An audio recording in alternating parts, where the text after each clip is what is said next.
예, 현재 나스닥 지수입니다. 나스닥 지수가 지난번에 급락이 나왔을 때 요 자리에서 매수하면은 단기적인 반등이 나올 것이다. 그리고 단기적인 반등이 나온 이후에는 다시 조정이 올 것이다. 그래서 반등이 나온 이후에 따라가서 매수하면은 물릴 것이다 라고까지 이야기를 했는데요. 지금 뒤돌아보니까 정말로 나스닥 지수가 반등이 나왔고 반등 이후에 다시 조정이 온 흐름을 여러분들과 같이 확인해 볼 수 있겠습니다. 그러면은 어떤 이유로 이런 상황이 벌어지고 있는지, 하락 1파로 끝날 것인지 하락 2파로 끝날 것인지 또 차후에 우리가 고민을 해 봐야 될 상황일 겁니다. 예, 두 번째로 인도 시장입니다. 당시 3월달 초에 여러분들과 생방송을 진행했던 이 시점에서 인도 시장이 단기적으로 상승할 가능성이 많다라고 말씀을 드렸는데요. 정말로 인도 시장이 3월달에 상승을 보여주었습니다. 그러면은 시장을 바라본다면은 여기서부터 여기까지 다이렉트로 올라간 다음에 지금 뭐 하고 있습니까? 저항대에 걸려서 조정을 주고 있죠. 그러면은 지금 나스닥하고 우리가 인도 시장 두 개를 3월달에 예측을 했는데 지금 예상과 부합하게 움직이고 있습니다. 그동안은 여러분들과 함께 전체 공개 생방송으로 이런 내용들을 많이 진행을 했습니다. 네, 그리고 오늘은 전용 생방송으로 진행할 예정에 있습니다. 네이버 카페에서 생방송 일정 다시 한번 확인해 보시길 바라겠습니다. 네, 그럼 나스닥이 반등 이후에 다시 하락할 것으로 예상했듯이 어제 큰 하락을 보여주었습니다. 나스닥은요, 2.7% 하락을 보여주었고 지금 시가총액 상위 기업들이 전체적으로 다 마이너스를 보여주었습니다. 그럼 어떤 이유로 하락의 빌미를 제공했는지 알아보겠습니다. 네, 전일에는 미국 PC 지표가 발표가 되었습니다. 개인소득이 전월 대비 0.8% 증가했으나 소비 지출은 0.4% 증가해서 예상치보다 부진했다라는 내용이 있고요. 그래서 실질 소비 지출 증가율이 0.1%에 그쳤기 때문에 전체적으로 좀 우려가 되고 있다라는 얘기겠죠. 즉 높은 물가와 경기 침체 우려로 기술주 중심의 나스닥이 2.7% 하락했다라는 얘기입니다. 특히나 최근에 또 자동차 관세 그리고 무역 분쟁 우려가 지속해서 발생하고 있기 때문에 시장이 상방으로 가더라도 다시 또 내려올 수밖에 없는 그런 상황이라고 우리가 또 예상해 볼 수 있는 상황입니다. 네, 이러한 경기 둔화의 분위기 속에서는 사실 높은 밸류를 갖고 있는 기술주들에게는 상대적으로 부담이 되는 그런 지표들이죠. 그래서 고점에서 이제 차익 실현들이 계속해서 많이 나오고 있는 상황일 겁니다. 네, ETF 투자할 때 미국뿐만 아니라 코스피 쪽 ETF도 개인적으로 이렇게 코스피 ETF를 매수, 매도 포인트, 높은 위치, 낮은 위치를 좀 구분해 두고 있습니다.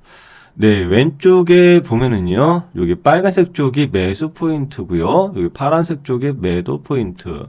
그리고 여기 아래 빨간색 쪽이 매수 포인트, 위에 파란색 쪽이 매도 포인트입니다.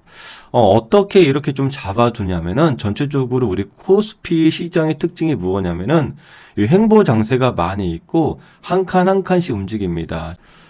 네, 어떤 말씀이냐면은, 그럼 HTS에서 한 번 더 확인해 보도록 할게요. 네, 코스피 지수입니다. 가장 먼저 하락을 했던 것이 바로 요 자리예요. 요 자리. 그래서 요 자리를 제가 미리 여기다 그려놓은 거예요. 요렇게.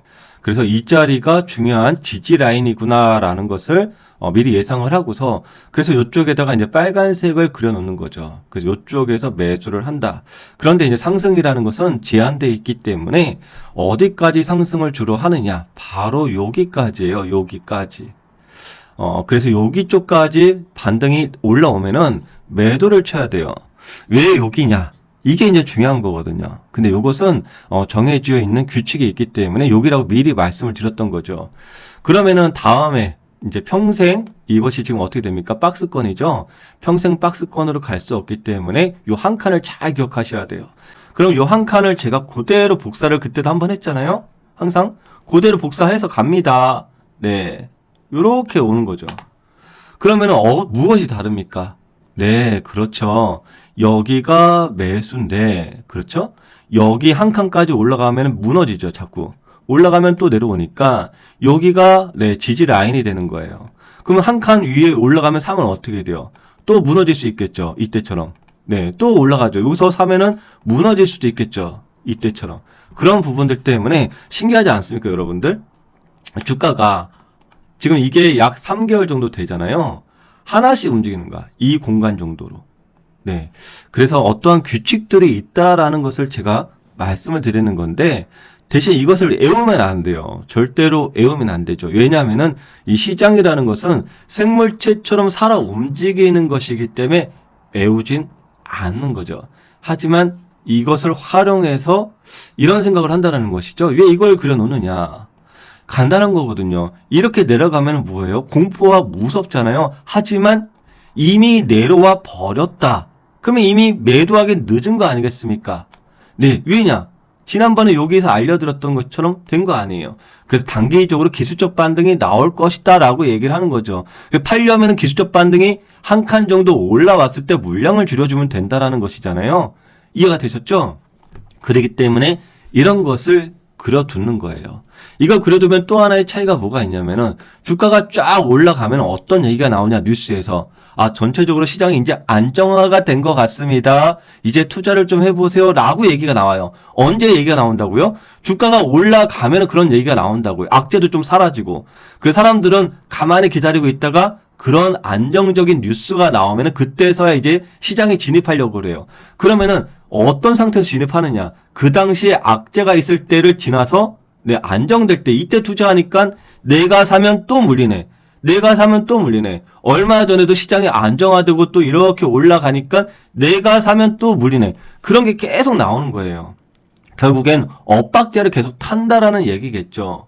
그래서 이렇게 차트에 이런 구간들을 그려두면은 내가 지금 욕심을 내고 높은 위치에서 따라가는 것인지 내가 공포 속에서 매도를 하는 것인지 어느 정도 가늠의 잣대가 된다라는 것입니다. 그렇지 않고 뉴스만 바라본다면은요.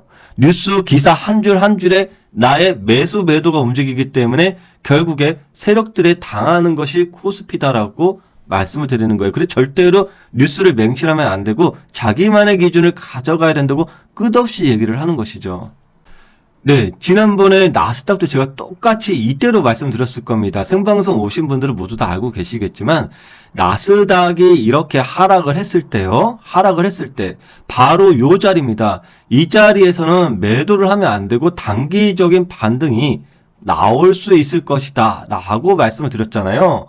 그래서 그때 제가 이렇게 똑같이 해드렸죠. 방금 코스피처럼 여기 나스닥의 하락 구간에 하나가 존재합니다. 이것을 그대로 복사해서 넘어갈게요 라고 제가 이렇게 말씀을 드렸죠.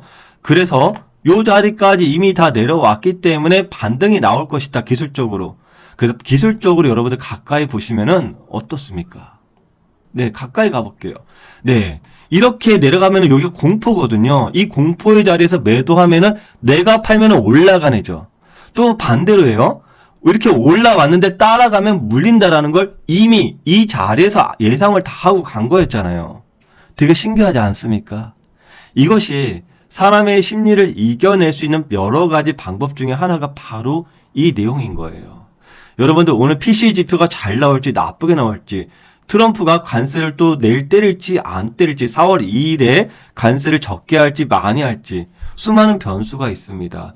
기사 하나하나에 흔들리면은 내리면 매도하고 오르면 사는 엇박자의 상황을 만날 수가 있을 겁니다. 물론 생각을 해보십시오. 우리가 차트를 100% 맹신하는 사람들이 아니에요. 전체적인 시향을 보고 지표를 보고 업황을 보면서 이 차트 상으로 현재 하락의 위치가 어느 정도 되는지 이것을 이제 가늠하기 위해서 그림을 본다라는 것이죠. 바로 내비게이션처럼 내가 운전을 하고 가는 길이 아주 낯선 길이고 한 번도 가보지 않은 길이잖아요. 이 주식시장의 미래는 내가 한 번도 가보지 않은 길과 똑같다라는 것이죠. 그러면 낯선 길을 갈 경우에는 기본적으로 내비가 있으면은 내가 지금 어느 정도까지는 온 것 같구나. 시장이 어디 정도까지는 온 것 같구나. 이런 것들을 좀 우리가 가늠해 볼 수 있다라는 것을 저는 말씀을 드리는 것이에요. 네, 그래서 우리가 인도 시장도 그때 바라본다라고 말씀을 드렸던 것이 바로 이런 겁니다. 인도라는 나라도 가보지는 않았고 인도의 업황이 어떻게 되는지 잘은 몰라요. 하지만 이 위치는 우리가 잘 파악한다라는 것이죠. 그래서 한번 인도도 한번 보시면 여러분들 이렇게 하락을 하잖아요. 다시 한번 그려보도록 하겠습니다. 네, 인도가 이렇게 하락하지 않았습니까? 그래서 제가 요렇게 다시 한번 말씀을 드려본다라는 것이죠. 네, 어때요? 요렇게 네. 그렇기 때문에 요 자리 있죠? 요 자리에서는 네, 매수의 가능성, 반등의 가능성을 염두에 둔다. 이렇게 여기서 말씀드리는 것이죠.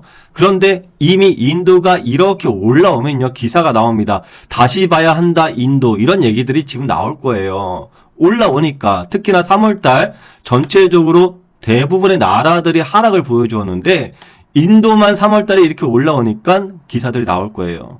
야, 다시 봐야 된다, 인도. 그런데 항상 제가 말씀드리지만, 안 좋을 때 봐야지 기회를 준다는 것이고, 올라올 때 보면 이미 한 템포가 늦었다.